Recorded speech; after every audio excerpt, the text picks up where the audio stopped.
Hey guys, welcome back to the What to Do channel. I apologize in the delay of my videos. I had a lot of changes going on in my life.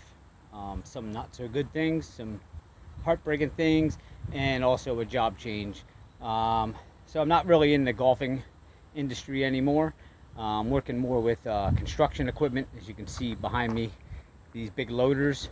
It's kind of where I wanted to be anyway. I really wanted to advance my skills a little bit into the bigger diesel machines.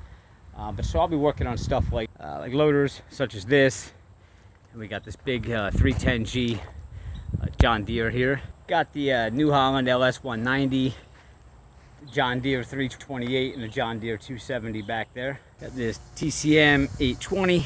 But there is also a lot of smaller machines here, like the Bobcats and such.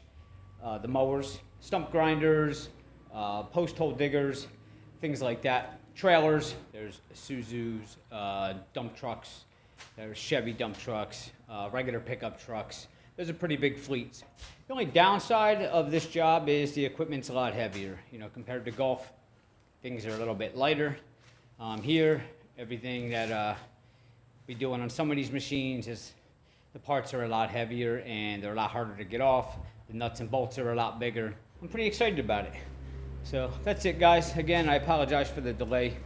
I'm going through a couple struggles right now, and the videos are probably going to start off a little bit slow as I adjust with the new shop and adjust with my new situation in life, so to speak. Stay tuned. I got a lot of exciting things coming up, and I'll see you next time.